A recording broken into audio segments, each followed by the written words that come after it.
Happy Sabbath, happy day.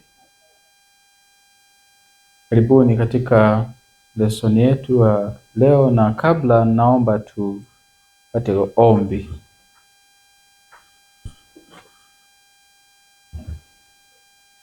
Tuombe.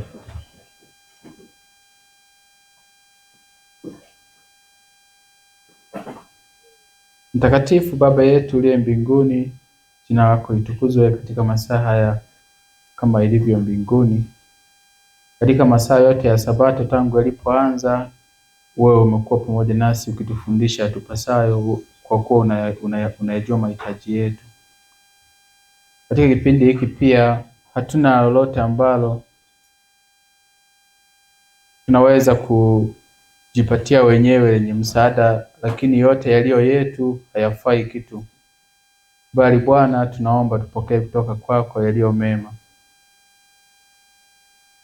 Tazama mawazo yetu na matendo yetu, maneno yetu na fikira za mioyo yetu ziko mbele zako, kiasi kwamba wewe unaweza kutupatia matibabu ya moyo yaliyo sahihi. Hakuna kitu ambacho wewe hauna uhakika nacho, bali yote yako wazi mbele zako. Tunaomba utusaidie Bwana, itufunulia yatupasayo. Tunaomba kwa jina la Yesu Bwana wetu, amin.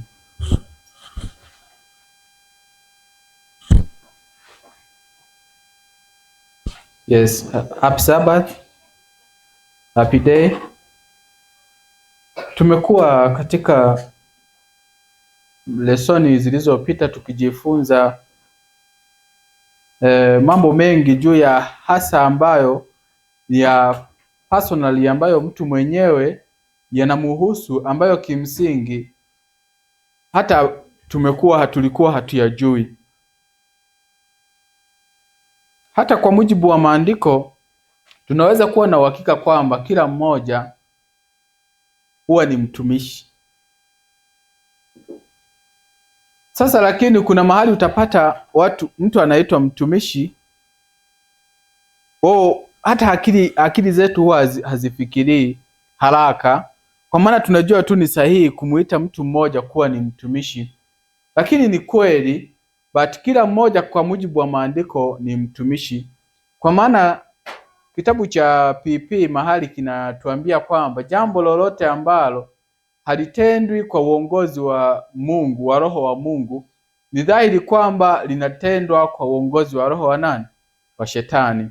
Ni kwa maana kwamba tofauti na jambo jema na baya, hakuna kitu kingine zaidi ya hivyo viwili. So kila mmoja anaweza kuwa mtumishi aidha wa Mungu ama mtumishi wa Shetani. Lakini watumishi wa Shetani huwa sisi hatuwaiti ama hatuitwi kuwa ni watumishi.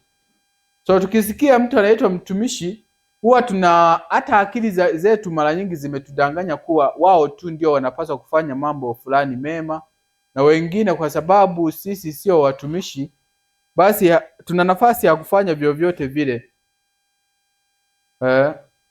Kwa mfano, kama ukiwa mtumishi wa serikali, wakati mwingine akili huwa inakudanganya kwamba wewe huhusiki na mambo ya dini, kwa sababu sio mtu wa dini, ni mtu wa mambo ya kiserikali. Lakini hiyo, ili mradi una damu na maji na nyama katika mwili, hivyo wewe ni mwanadamu ambaye aidha ni mtumishi wa Shetani ama ni mtumishi wa nani? Wa Mungu. Na kila jambo huwa liko na upande. Hakuna kitu ambacho utafanya kisichoongozwa na Mungu wala na Shetani. Na kufanya hivyo, kujiambia kuwa wewe unaweza kuwaza jambo ama kuamua kwa hekima yako ambayo Mungu hajahusika wala Shetani, kufanya hivyo ni kuonyesha kiasi gani haufahamu nguvu hizi mbili zinavyofanya kazi. Sasa leo tunajifunza somo linaloelekea mbele kutoka kwenye usadikisho, kwenye somo tulilojifunza nyuma, na matokeo yake, na matokeo ya kupuuza ama kuzingatia usadikisho baada ya kupokea ukweli. Lakini leo tutajifunza kwa ufupi kuhusiana na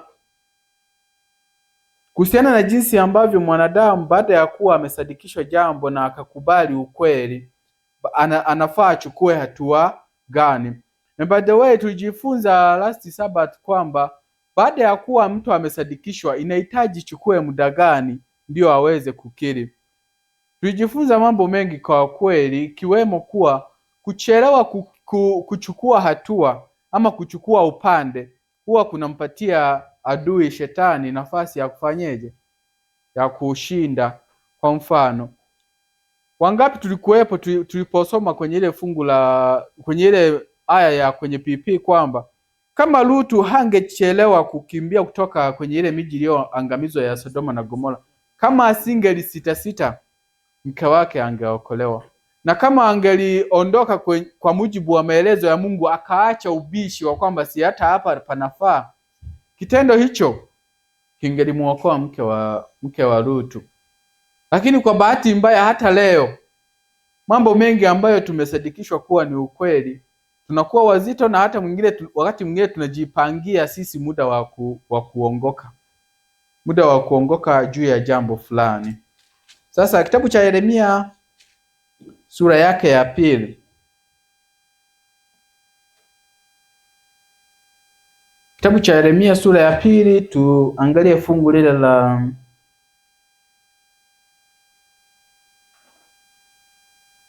katika fungu la 19. Maandiko yanasema, uovu wako mwenyewe utakurudi, maasi yako yatakukaripia, ujue basi ukaone ya kuwa ni jambo baya sana na uchungu kuwa umemwacha Bwana Mungu wako, na ya kuwa moyoni mwako hamna kunihofu, asema Bwana wa majeshi. Kitabu cha Yeremia chapter 2 verse 18. Sasa Mungu anaposema hivyo kwamba uovu wako utakurudi, kumrudi mtu ni aje? Kumrudi kama kawaida ya Biblia, mstari wa pili wao unatafsiri sana kilicho juu. Akasema hivi, maasi yako yatakukaripia. Kwa kumrudi mtu ni kumkaripia ama kumuonya kwa lengo la kumrejesha mahali kwenye njia iliyo sahihi. Sasa Mungu anakusudia nini kuhusu njia zetu?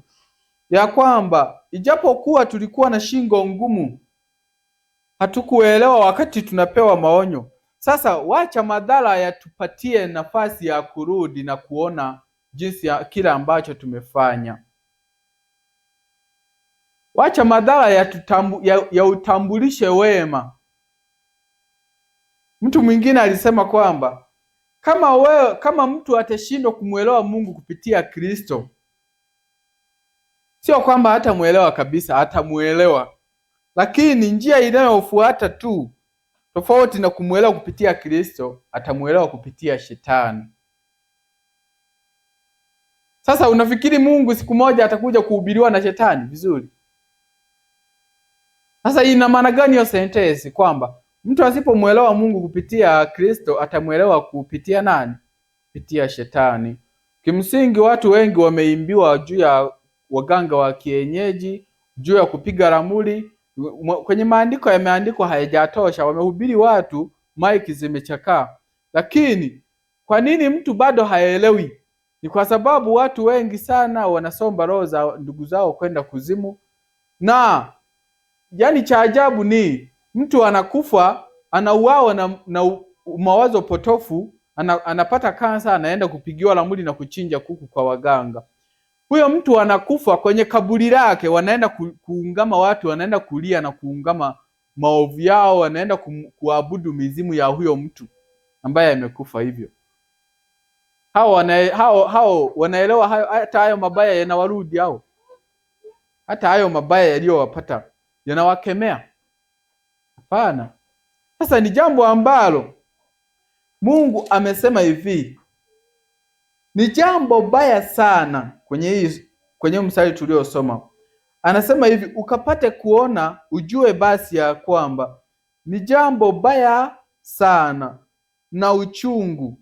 Ujue hapo anapoelezea ubaya wa jambo na uchungu, anaelezea feelings zake, si ndio?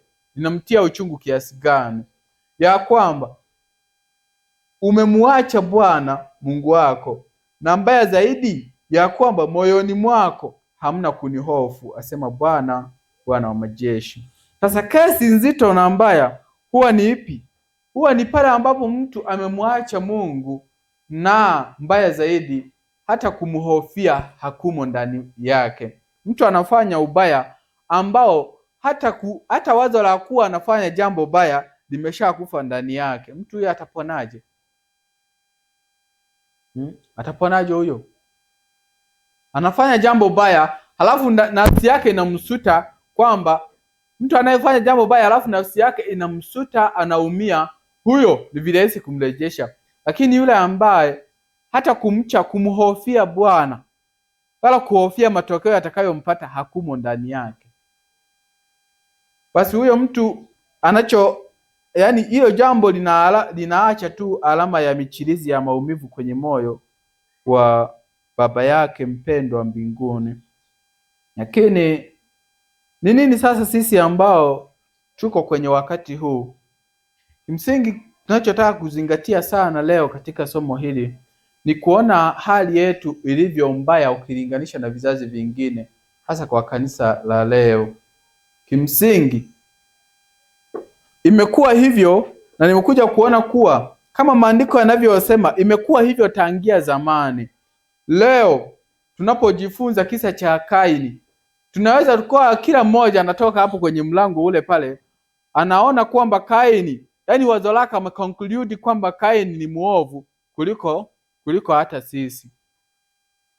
Lakini kimsingi pamoja na jeuri yote aliyokuwa nayo Kaini pale na kumjibu Mungu vibaya na matendo yake ya umwagaji wa damu, hatujui bado, hakuna anayejua kwamba Kaini kama angeishi kwenye kizazi hiki ambacho Kristo mwenyewe yupo, angekuwa kama sisi. Hakuna anayejua. Lakini kwenye kitabu cha Mathayo sura ya 12, Mathayo sura ya 12, tusoma aya ya 41. Maandiko yanasema nini? Aya 41, maandiko yanasema, tuanzie wapi ili ndio tuelewane vizuri? Tuanzie tu 39. Akajibu akawaambia, kizazi kibaya na cha zinaa chatafuta ishara, wala hakitapewa ishara, ila ishara ya nabii Yona.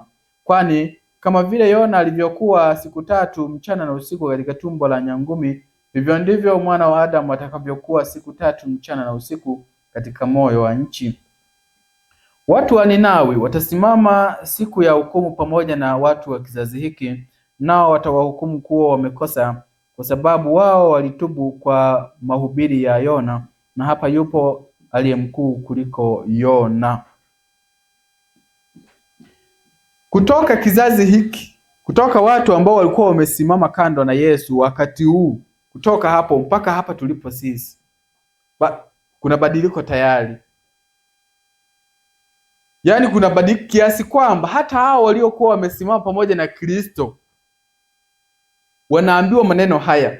Kama wakisimama kwenye siku ya hukumu pamoja na sisi, kama tukipotea, wanaweza kutuhukumu sisi kuwa ni wakosaji. Hao waliokuwa wanaambiwa haya maneno na Kristo.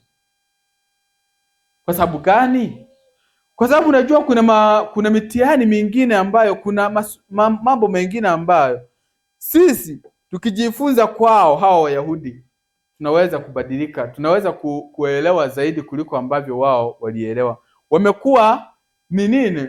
Wamekuwa ni mifano yetu, kwa maana wamepitia mapito ambayo sisi tunahitaji kuyapitia, lakini matokeo yake wao waliyapata, wanayo. So tunaweza kuangalizia nini? Tunaweza kuangalizia matokeo. Lakini wao, kabla ya hawa Wayahudi, hapakuwa na Wayahudi wengine ambao walipitia uzoefu wao ambao wangeweza kuangalizia.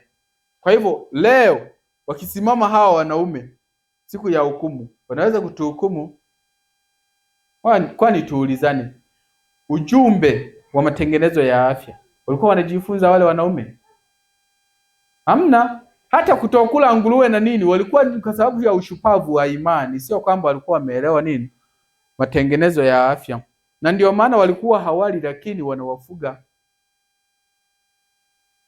Walikuwa hawali, lakini nafikiri kitabu cha Marko sura ya 15 pale 515 kwa yule bwana wa Gerasi yule, kwenye roho ya unabii anasema ilikuwa kemeo wale nguruwe kufa kwa wafugaji ambao walikuwa wenyewe wanahubiri nini, kwamba ni vibaya na ni najisi kuwala hawa wanyama, lakini wanawafuga na kuwauzia watu ili wapate madhara wao wakiwa hawapo. So ni unafiki. Kwa hivyo kama leo sisi ambao tutahukumiwa kwa ujumbe za matengenezo ya afya, kama leo tukisimama pamoja na wale wanaume, nani atamhukumu mwenzie kuwa mkosaji? Sisi tutahukumiwa kuwa wakosaji, kwa sababu wao hawakufundishwa mambo ya majani chai, hawakufundishwa mambo ya matumizi ya maziwa na nyama kama sisi tulivyofunuliwa upana wa nuru hii.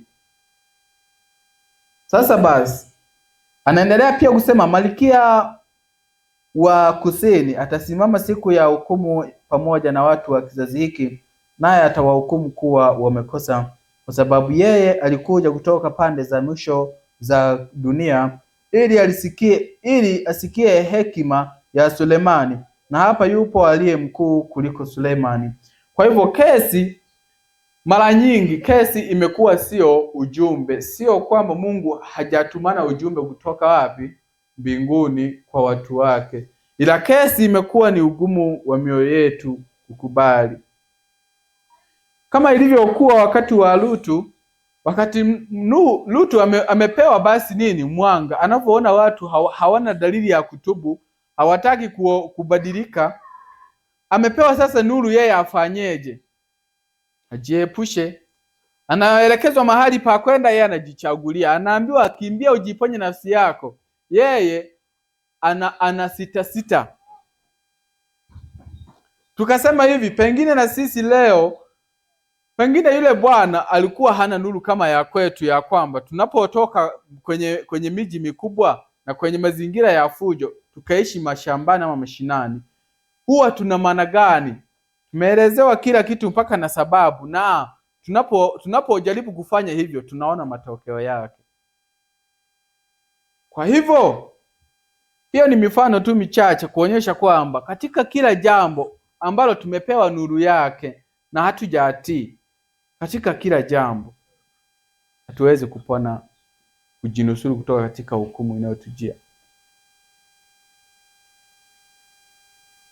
Ni mambo ambayo kwa kweli yanasikitisha sana kuona kuwa ushindi wa dhambi ni kitu tofauti na kupokea nuru. Umeelewa? Kupokea ukweli ama kupokea nuru ni kitu kimoja, na kushinda majaribu ama kuiishi nuru yenyewe huwa ni kitu tofauti, lakini huwa vina mahusiano. Sasa ni kitu gani? Akili huwa inatuambia utakatifu tunaupata kwa maarifa ya nini? Kwa maarifa ya ukweli, ya kwamba ukishaujua ukweli vizuri, ukalielewa somo vizuri, akili nakwambia wewe sasa umeshatakasika. Jambo hilo limepeleka wachungaji na wainjilisti wakubwa mahali pabaya, kwa maana alikuwa wengine wakisimama kuelezea, wanahubiri mambo ambayo hata nyewe wenyewe mnaona hapa, kwa kweli ni huyu tu bwana ndio ameelewa haya mambo, sisi hatujaelewa. Wako wapi? Ni kwa sababu akili inakudanganya kuwa kuelewa jambo kwa upana kiasi cha kulielezea kama lilivyo ndio utakatifu. Lakini hatujui kuwa watu ambao wanaweka mambo yaliyo rahisi tu ambayo kila mmoja anaweza kuyaelezea kwenye maisha, kwenye utendaji, kwenye mambo madogo madogo, hao wana imani kubwa kuliko sisi ambao tumejaliwa uwezo wa kuelezea mambo kama hayo. So hiyo ndio imekuwa vigumu kuelewa. Lakini Bwana anaendelea kutuvuta kwa fadhili zake tupate kutubu. So hatupaswi kudharau sasa wingi wa nini? Wa neema ya Bwana, kwa maana unatuvuta ili tufanyeje? ili tupate kutubu.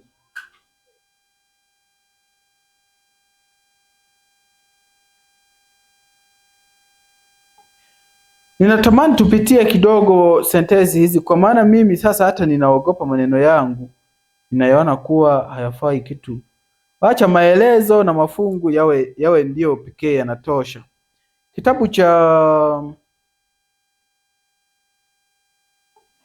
Kitabu cha Luka sura ya 15 hapa.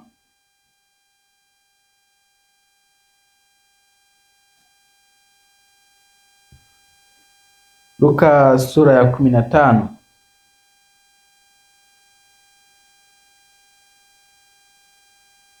Tusome fungu la 22.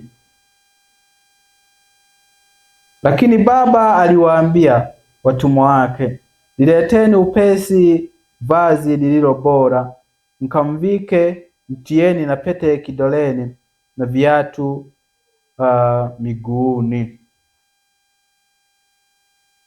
Mleteni ndama yule aliyenona, mkamchinje, nasi tule na kufurahi, kwa kuwa huyu mwanangu alikuwa amekufa naye amefufuka, alikuwa amepotea naye ameonekana.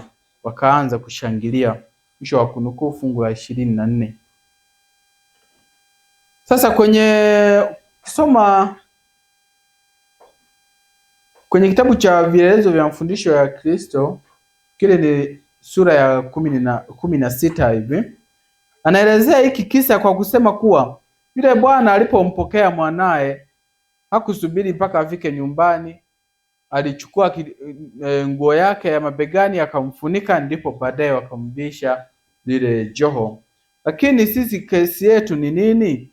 Kesi yetu ni hukumu ambayo itatupata sisi kwa kupuuzia kuyaweka maishani mambo ambayo kwa mujibu wa somo lililopita tumesadikishwa na kuona kuwa ni ukweli, na ama tukakubali ila tukachelewa kufanyaje kuchukua hatua, ama tukakataa kama jinsi Herode Kayafa na jopo lake walivyofanya.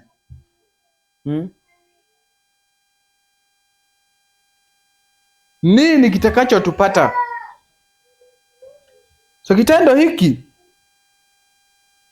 cha kuchelewa tunaweza kuona matokeo yake kwa Lutu, jinsi ambavyo alipoteza hata mke wake, akaweka hata riski ya maisha yake kwa sababu ya kukawia ujumbe ambao ana uhakika nao kuwa umetoka kwa Mungu.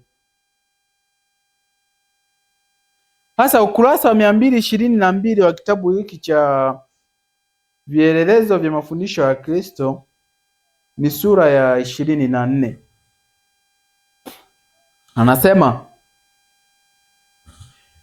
ni mwisho kabisa paragrafu ya mwisho kabisa, Mungu anahitaji wanawe wawe wakamilifu. Mungu anachotaka, ukiona hivi kila Sabato Mungu anatuvuta, anatuonyesha jinsi ambavyo tunajidanganya, anatuonyesha jinsi upungufu wetu ulivyo. Sio kitu kingine, ni kwa sababu anahitaji tuwe nini? Tuwe wakamilifu.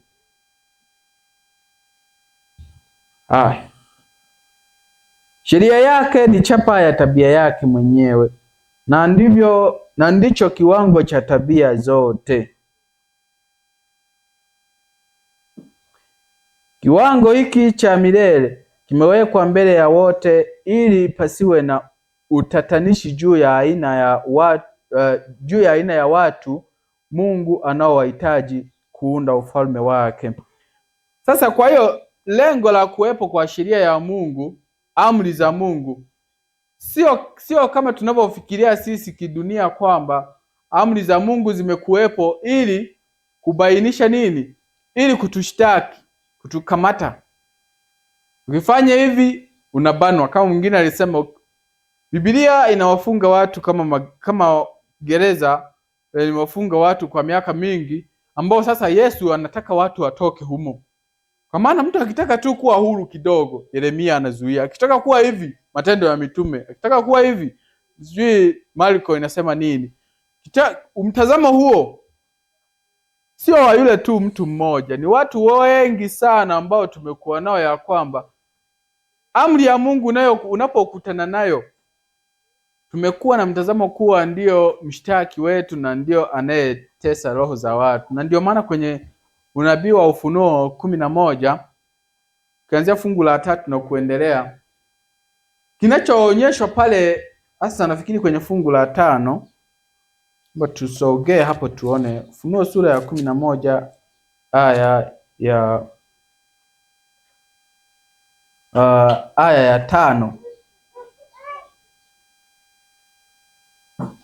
Anzia tu ya 3. Nami nitawaruhusu mashahidi wangu wawili, nao watatoa unabii siku 1260 hali wamevikwa magunia. Hao ndio ile mizeituni miwili na vile vinara viwili visimamavyo mbele za Bwana wa nchi. Na mtu akitaka kuwadhuru, moto utoka katika vinywa vyao na kuwala adui zao. Na mtu akitaka kuwadhuru, hivyo ndivyo impasavyo kuuawa. Haya anasema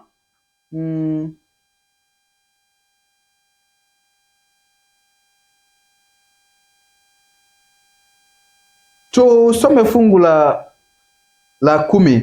Baada ya kuwa hao mashahidi ama hiyo mizeituni imeuawa, kilitokea nini?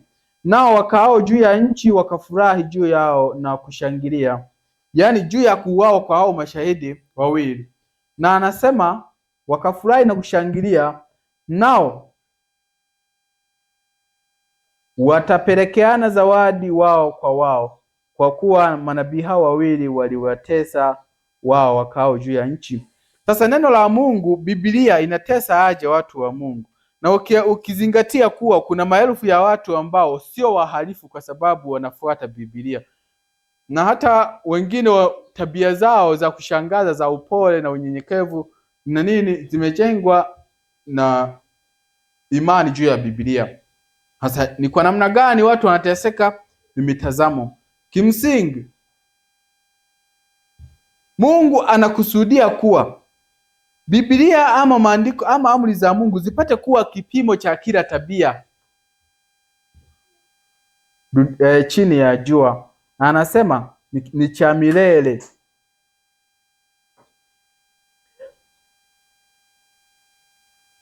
Haya. Sasa lengo kuu ni nini?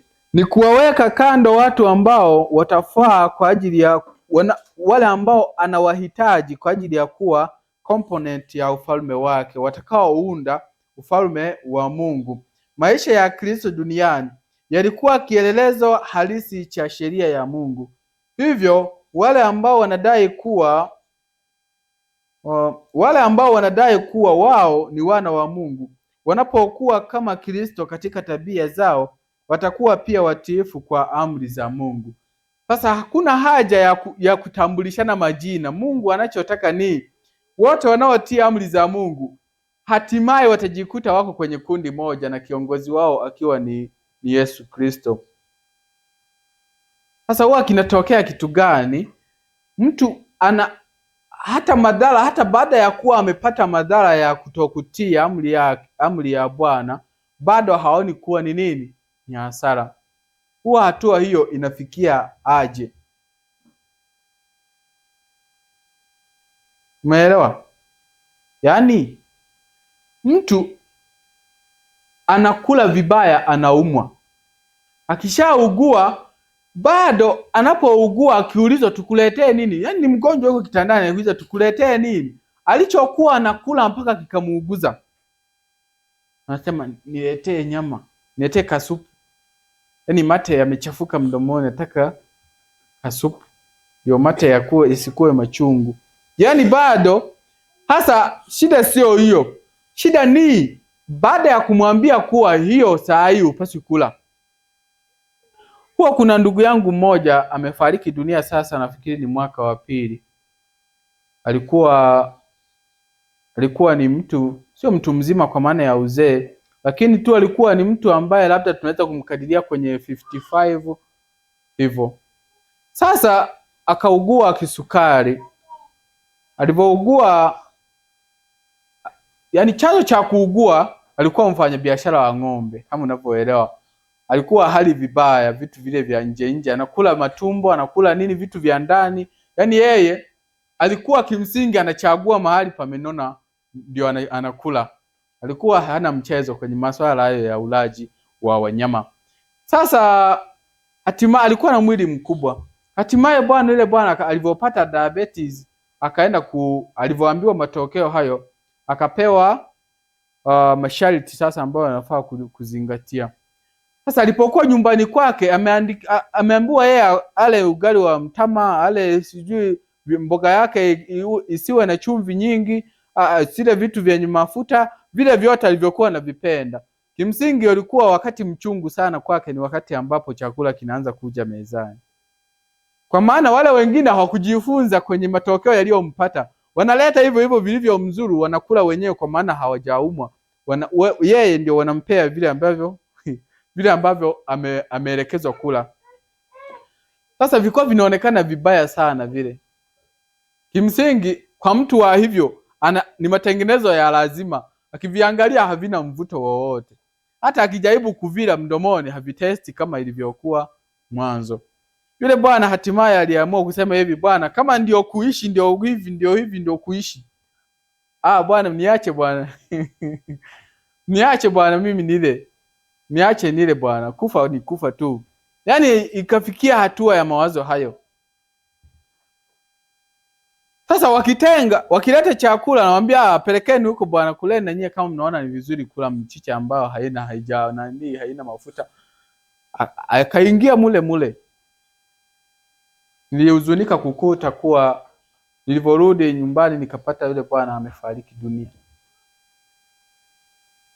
Sasa mambo hayo Mungu anapotegemea kama kwenye Yeremia hivyo tuambia kwamba acha uovu wako ukukemee na maovu yako ya kurudi, kwa maana ukiambiwa ukiwa mzima, ukiwa haujapatwa na matokeo, ukiambiwa vigumu sana kuelewa.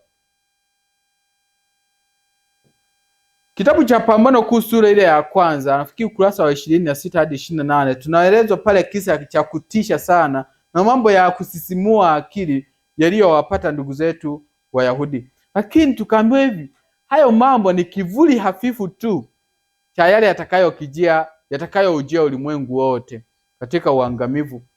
Sasa lakini kwani tunavyoyaangaliaga hayo, huwa moyoni mwetu huwa kuna shtuka. Kwa tunaona ni kama vitu vya kufikirika. Lakini Bwana anasema acha uovu wa mtu umkemee na ubaya wake umrudi, kwa maana maneno hayajaweza kufanya jambo lolote. Kwenye kitabu hiki anaendelea kusema kuwa wengi wanaojiita Wakristo ni washika amri za kibinadamu. Wamekataa kipaji cha pekee ambacho kingewawezesha kumheshimu Kristo kwa kumwakilisha duniani. Kwao kazi ya Roho Mtakatifu ni ngeni. Unaelewa?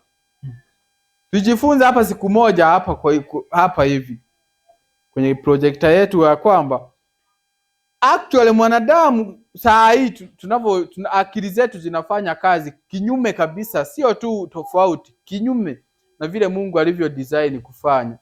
Kwa maana badala ya mtu kutumia uwezo wake wa kureason na conscience, kutumia yani spiritual nature ya akili ambayo sasa ndio huwa inapelekea maamuzi sahihi, huwa tunaanzia sisi kufanyeje? Kufuata emotion na pamoja na feelings zetu. Hatimaye tunaanza kuwaza, tunakuja kwenye kipengele cha kureason na kusikiliza sasa dhamiri inasemaje, tukiwa ni matokeo tu, tukiwa hatuna namna ya kurudi. Sasa Mungu anasema kwamba wale watu ambao ni watumishi wa kibinadamu lakini wanajiita Wakristo, watu hao kazi ya Roho Mtakatifu ni kitu kigeni, kazi ngeni. Wao sio watendaji wa neno. Misimamo ya mbinguni inayobainisha kati ya wale walio na umoja na Kristo na wale walio na umoja na dunia, kwao haina tofauti. Yaani watu ambao wakiangalia hivi, kwani wanaosali tunatofautiana nini? Mshasikia mtu anasema hivyo? Wanasali, kama wanasali wanakufa na sisi tunakufa. Kama wanahitaji na wenyewe ni wahitaji na sisi ni wahitaji. Sasa shida iko wapi? Tofauti ni nini? Kwa kuna watu wengi sana wanaendelea kushikiliwa kwenye giza kwa mitazamo kama hiyo. Lakini bora hao, kwa maana hawajui, pengine wakipata nuru wataelewa. Wapo wale wanaoitwa Wakristo, wanaojiita kuwa ni Wakristo, lakini hawawezi kutofautisha, yaani maisha yao huyawezi kutofautisha na yale ya watu ambao ni wako upande wa mambo ya kidunia kikamilifu. Sasa watu wa kundi hilo tutapata hasara kubwa sana. Wale wanaomkiri Kristo na wamekoma kuwa wateule na watu pekee. Mstari wa mipaka kati yao hauko wazi tena. Watu wanaojitenga, watu wanaojiingiza kwa mambo ya dunia, kazi yake, desturi zake, mila zake na uchoyo wake. Kanisa linaufuata ulimwengu katika kuvunja sheria, badala ya ulimwengu kulifuata kanisa katika kutii amri. Kila siku kanisa linaongolewa kufuata ulimwengu. Mambo hayo yameandikwa, ni kweli sio kweli? Kwamba kila siku kanisa linaongolewa kufuata nini? Ulimwengu. Sio kwamba kila siku ulimwengu unaingia kanisani, unaongoka kuja kanisani. Kwa kuvunja amri, kanisa kila siku linaelekea wapi? Ulimwenguni. Sasa jambo hilo ni jambo ambalo mimi linanitisha sana, kwa maana ukiangalia tu kiuhalisia mambo haya ni kweli. Kila mmoja anaweza kutafakari. Baada ya kutoka majini, siku umebatizwa, baada ya kubatizwa, siku hizo za hapo za around kwenye ubatizo wako, inawezekana ulikuwa ama nilikuwa Mkristo zaidi kuliko leo. Kweli sio kweli? Siku hiyo dondoo zilikuwa nyingi kichwani, hata ulikuwa na hofu na dhambi kuliko leo. Kiambiwa jamani, sasa wacha Jumatano tuweke kuwa ni siku ya maombi, mnasemaje? Amina. Siku ya Jumatano saa ngapi? Saa 11. Saa 10:30 wewe uko hapa. Ila saa hii achana na Jumatano, achana na juma ngapi za maombi, achana na mambo mengine. Sabato yenyewe imekuwa ngumu. Hata tunakuja saa ngapi? Ile masaa yameenda. Hata tunapoondoka tunakaa, yani tunakuja saa 5, saa 6, saa 7 tunaondoka, paka tena nyingine, na yenyewe ikiwezekana hata tuonekane. Yani hivyo. Unafikiri hiyo hatua imefikiaje hapo? Ama inaenda wapi kutoka hapo? Ni kwa maana kwamba tunaongolewa kwenda wapi? Duniani. Sasa kama sisi kanisa linaongolewa kila siku kwenda duniani, hao walioko duniani kuna tegemeo la kuongoa kuwaleta kanisani? Hapana. Sasa hiyo sijui kama ni nabii aliandika ama yalikuwepo kwenye vizazi vyote. Sijui kama yalikuwa kiunabii kwetu ama yamekuwepo katika vizazi vyote. Lakini anaendelea kusema nabii kwamba wote hawa wanatazamia kuokolewa kwa njia ya kifo cha Kristo, ambapo wanakataa kuishi maisha yake ya kujitolea. Wanaweka mbele utajiri wa neema itolewayo bure na kujaribu kujifunika na kwa muonekano wa haki. Wakitumaini kuficha dosari zilizo katika maisha yao, lakini juhudi zao hazitawafaa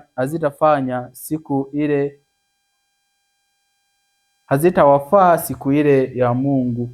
Anamalizia hapo kusema kuwa kimsingi Ukristo umekuwa ni ulinzi wetu tu dhidi ya watu ambao wanatazama kama tulivyojifunza katika lesoni zilizopita ya kwamba watu ambao katika mawazo ya asubuhi na mchana na usiku ni maovu, watu ambao wakiwa peke yao wanafanya tofauti na vile wanavyofanya wakiwa watu wengi, watu hao ni kwamba hawajapata nafasi tu ya kutenda uovu, lakini sio kwamba haumo uovu ndani yao.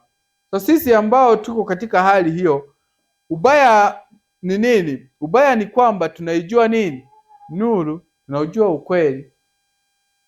Swali, yule ambaye leo hajaonekana siku ya Sabato kama leo, utaenda ukafunue kitabu cha Kutoka 20 fungu la 8 na mengine yanayofanana hayo, halafu liwe geni kwake kabisa, hajawahi kuliona. Kumbuka siku ya Sabato, mwambie Bwana amesema kumbuke siku ya Sabato itakase. Jambo hilo litakuwa geni kabisa, hajawahi kukutana nalo. Hapana. Lakini ni nini? Hiyo ni mfano tu. Kwa maana kila mmoja mioyo yetu imejaa madoa mengi. Lakini Mungu anatafuta watu ambao ni wakamilifu kama tulivyoona hapo juu. Haki ya Kristo haitafunika dhambi yoyote inayopendelewa. Mtu anaweza kuwa mwasi wa sheria moyoni, japokuwa kwa nje hajafanya kosa la uvunjaji wa sheria. Hiyo ulimwengu utamhesabu kuwa mtawa mkuu. Unaelewa watawa? Wale viongozi wa dini, wale wanaoitwa wakuu, yaani watumishi basi, kama tulivyoona mwanzo mtumishi. Yaani ni kwamba hali ya Kristo, yaani haki ya Kristo haitaweza kufunika uovu. Hiyo ndio haki ambayo Mungu anaitangaza, haki ya Kristo, ya kwamba sio kwamba mtu atakuwa muovu halafu kwa sababu Kristo ni mwema akafunika tu ule uovu kama kombe mwanaharamu apite, kwamba ule uovu usionekane kwa sababu juu yake kuna haki. Hapana, bali ile haki inaufunika uovu. Kwa namna gani? Haki inapoangaliwa na kufanywa na kuigwa, uovu unapotea kwenye maisha ya huyo mtu mwenyewe aliyekuwa muovu. Sio kuwa mtu muovu afunikwe na mtu mwenye haki, halafu uovu wa muovu ufunikwe na haki ya mwenye haki, halafu yule muovu bila kubadilika. Jambo hilo ni la kufikirika tu, halipo. Sasa Kristo anataka nini sasa? Anasema kuwa ijapokuwa tunaweza kuwa tunaitwa watawa wakuu, watumishi wakubwa, watu wataua, lakini kwa nje, lakini kiukweli kwa ndani anasema hivi, bado kuna makosa mengi ya uvunjaji wa sheria ambayo yanaendelea ndani yetu. Bado kuna Akani hawajaangamizwa, bado kuna kina Hagagi wengi hawajaangamizwa. Sasa basi ni yale tu yaliyo sawa kufuata na misimamo ya sheria ya Mungu yatakayosimama katika hukumu yake. Mungu ni upendo. Amedhihirisha upendo hilo katika kipaji cha Kristo alipomtoa mwanawe pekee ili kila mtu anayemwamini asipotee bali awe na uzima wa milele. Hakuzuia chochote. Hakuzuia nini? Hakuzuia kitu chochote asipokee yule aliyemnunua, kama tunavyoweza kuona kwenye Yohana 3:16. Alitoa mbingu yote ili tuweze kupata nguvu, uwezo wa kazi, kutoa huku ili tuweze kuletwa na ili tusiweze kusetwa na kushindwa na adui wetu mkuu. Lakini upendo huo wa Mungu haufanyi akubalike na dhambi. Yaani sio kwamba Mungu anaweza kufikia kiwango cha kutupenda kiasi kwamba hata dhambi zetu, kama tunavyoambiana kwamba tuje hivyo hivyo na dhambi zetu, basi hata tukidumu nazo, yeye upendo wake utaweza kuzifunika. Kitu cha namna hiyo hata kwenye hekalu lenyewe hakionekani, hakipo kitu cha hivyo. Sasa lakini ni kitu gani lakini upendo huo wa Mungu haufanyi akubalike na dhambi. Hakuisamehe kwa Shetani, hakuikubali kwa Adamu na Kaini, na hata ikubali kwa wana wengine wa binadamu. Haiwezi kushirikiana na dhambi au kukubaliana na dosari za tabia zetu. Anatazamia sisi tushinde kwa jina lake. Ni hicho tu. Sasa lakini ubaya na hali ngumu iliyopo leo duniani ni kwamba maiki za wahubiri mashuhuri zinatutangazia kuwa neema ya Kristo inatosha kusimama juu ya sheria ama badala ya sheria, wala hakuna hitaji ama ulazima wa mtu kushika sheria, kwa maana tumeokolewa kwa nini? Kwa neema. Kitendo hicho kimekuwa ndio nyimbo za wahubiri mashuhuri, lakini tunaambiwa hapa na Kristo ya kwamba kitendo hicho hakiwezi, kwa maana itakuwa ni Mungu amebadilika. Kama ingekuwa hivyo, hapakuwa na haja ya nani? Ya Kristo kufa msalabani. Sheria ingebadilishwa tu. Ingebadilishwa tu. Kama ilikuwa inazuia kuua kama Kaini, ili sasa Mungu anampenda Kaini, anataka aokolewe, basi ile sheria tu ya usiue ingeondolewa tu, Kaini wa watu wakaendelea kuishi. Lakini leo ndio tunahubiriwa hayo, na kwa sababu akili zetu zimepungua uwezo wa kupambanua, na tunaongozwa na hisia pamoja na emotion tu, hatuwezi kupambanua na kuona kuwa tunadanganyika. Makanisa yanayomkiri Kristo, hapa ninasoma sasa, makanisa yanayomkiri Kristo katika kizazi hiki yamewekwa katika nafasi za juu. Unaelewa? Bwana amedhihirishwa kwetu katika nuru zinazozidi kuongezeka kila wakati. Kama tulivyoona, Bwana hakuwa amedhihirishwa kama hivi ilivyo leo kwenye vizazi vyote vilivyopita, ila utaangalia uovu wa leo na wa vizazi vilivyopita, elewa. Hivyo nafasi yetu ya huduma ni kubwa zaidi kuliko waliokuwa nayo watu wa Mungu wa zamani. Hatuna ile nuru iliyotolewa kwa Waisraeli tu, bali pia tuna ongezeko la ukweli wa wokovu mkuu kwa njia ya Kristo. Yale yaliyokuwa mfano na maonyesho kwa Wayahudi yamekuwa dhahiri kwetu. Si ni kweli? Jamani, ni kweli. Wayahudi walikuwa wanajifunza vitu vya kuonekana ambavyo sisi leo tukichukua hata somo la hekalu lenyewe, kila kitu ambacho wao walikuwa wanakitazama, wanakiheshimu na kukiabudu, vitu ambavyo vya kuonekana hivi, sisi leo tumepewa, hatujapewa hivyo tu, tumepewa hivyo, tukapewa na maana zake. So tukachukua nini? Viwakilishi vilivyokuwa vinawakilishwa vyenyewe, tukaachana na mifano. Hatuna ile nuru waliopewa tu, hatuna hiyo tu, bali pia tuna na ile nyingine ambayo wao hawakupewa, bali walipewa kiwakilishi kwa ajili yake. Sasa nasema yale yaliyokuwa mifano na maonyesho kwa Wayahudi kwetu yamekuwa dhahiri. Walikuwa na historia ya Agano la Kale, bali sisi tunalo Agano la Kale na Jipya pia, na tuna uhakika wa Mwokozi aliyekuja, Mwokozi ambaye amesulubishwa, aliyefufuka, na juu ya kaburi la Yusufu akatangaza, mimi ndimi huo ufufuo, kama alivyosema kwenye Yohana sura ya 11.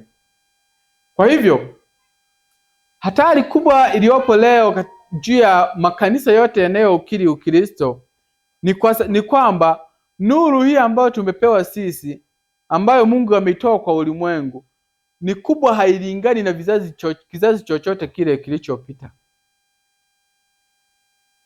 Hailingani na kizazi chochote kilichopita. Kwa maana ikiwa wale watu walikuwa wanajifunza mambo ya Agano la Kale peke yake, walikuwa na nakala hiyo tu, lakini sisi tuna Agano Jipya, tuna Agano la Kale, na mpaka tuna vitabu vingi vya nyongeza ambavyo kimsingi kama tungelikuwa tunasoma tu kwa uaminifu, tunavifuata, hapa ndani tusingekuwa tuna jambo la kufanya zaidi ya kufurahia tu sabato ya Bwana, lakini imelazimika Bwana au anatupatia tu hizi, hata hizi nukuu tunazosoma hizi chache, pengine ndio tunakutana nazo moja na ndio tutaachana nazo hapa, tusiendelee kusoma tena. Kwa sababu hiyo, kwa sababu tumekuwa wazito wa kusoma, tumekuwa wazito wa kufuata hata yale madogo madogo tunayoyaelewa. Sasa huzuni kubwa, tunamhuzunisha Roho Mtakatifu.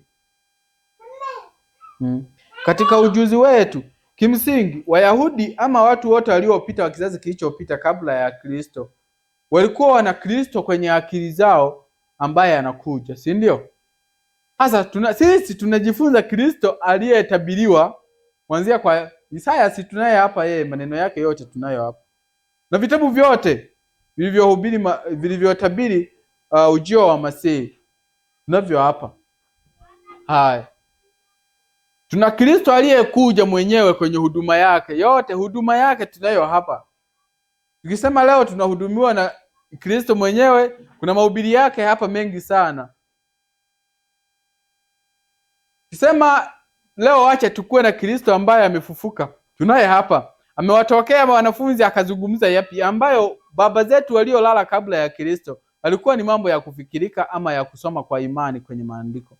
Sisi tunapoangalia tunapata hayo, wamelala mauti wao. Tukitaka leo tunakuwa na Kristo ambaye amepanda juu ya farasi mweupe. Tunajifunza kwenye mambo ya Yohana huku na nini. Sasa lakini kuanzia mwanzo mpaka Ufunuo, nuru hiyo ambayo imefunuliwa haikuwa imefunuliwa sawa sawa na vile, haijafunuliwa kwao sawa ilivyofunuliwa kwetu. Lakini tuangalie uovu mwingi uko kwetu ama kwao? Uko kwetu. Ni kumaanisha kwamba nuru ndio inauleta uovu. Mbona kadri inavyoongezeka ndio uovu unaongezeka zaidi? Kwa sababu kanisa linaongolewa na ulimwengu kwenda ulimwenguni, sio ulimwengu unaongolewa kuja wapi? Kuja kanisani. Nini sasa Bwana atafanya? Ameendelea hapo mwisho, ametoa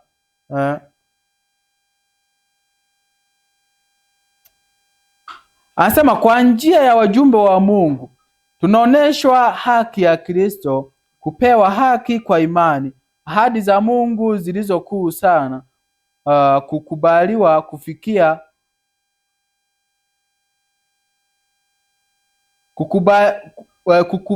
kukubaliwa kufikia Mungu, kumfikia Mungu bure kwa njia ya Kristo, faraja ya roho na uhakika ulio thabiti wa uzima wa milele katika ufalme wa Mungu. Je, Mungu angefanya lingine lipi kwetu ambalo hajalitenda katika kutupatia karamu kuu, yaani tafrija ya mbinguni? Neno hilo lingekuwa tafakari ya mwisho tu katika mchana wa leo, ya kwamba unafikiri kitu gani ambacho Mungu akifunue kwangu, ambacho akikifunua hicho mimi nitabadilika, ambacho achana na kukifunua basi afanye nini ambacho hajakifanya ndio mimi nibadilike?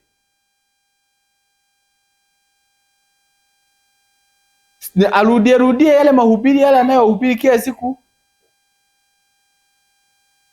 ama Mungu afanye nini? Kwa maana kama kwa kumtoa mwanae bado inaonekana kuwa kazi bure kwangu, mimi anifanyie nini? Sasa kwani kuna kesi gani? Angalia maisha yangu yanaendaje tangu nimeanza kuamini na kuliita jina la Kristo kuwa ni langu, kuwa mimi ni Mkristo ama mfuasi wa Kristo. Tangu watu wameanza kuniita mfuasi wa Kristo, nimetoka wapi naenda wapi?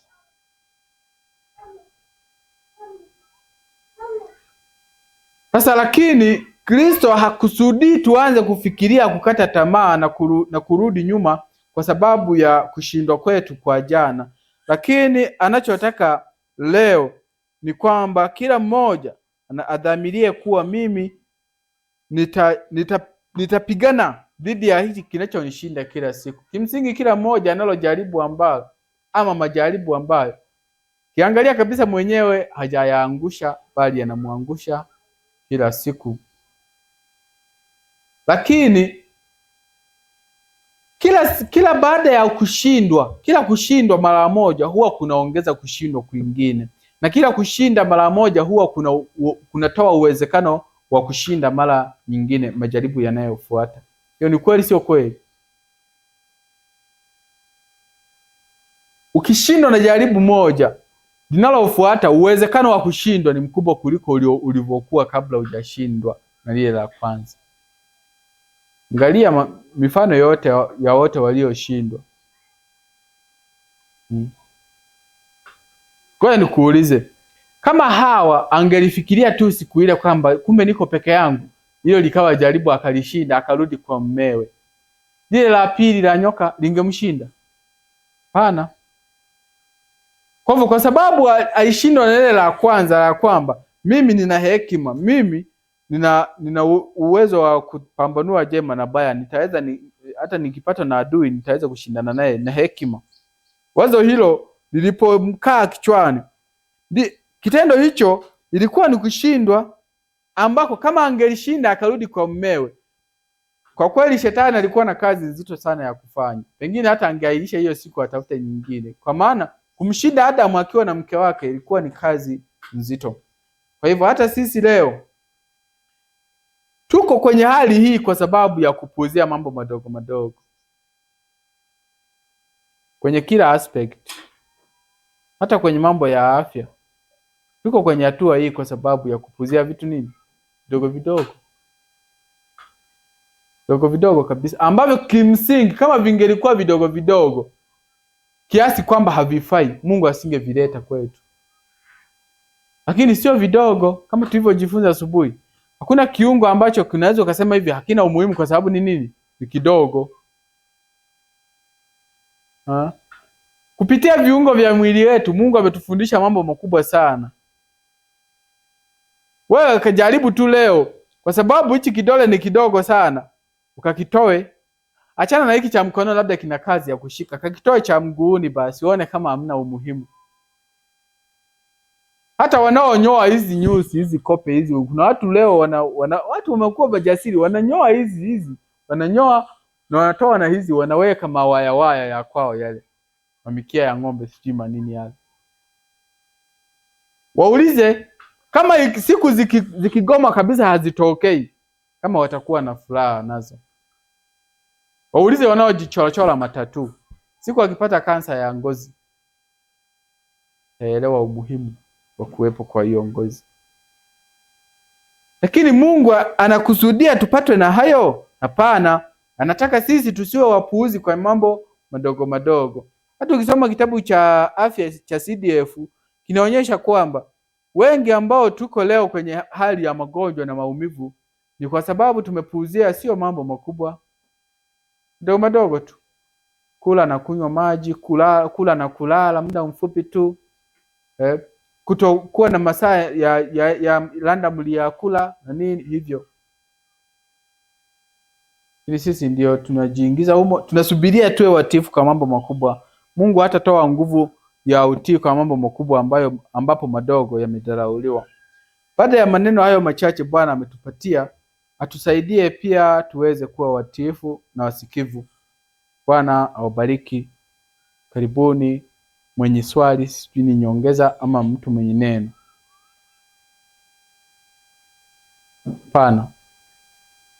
Basi Bwana aweze kutubariki sote. Tuombe.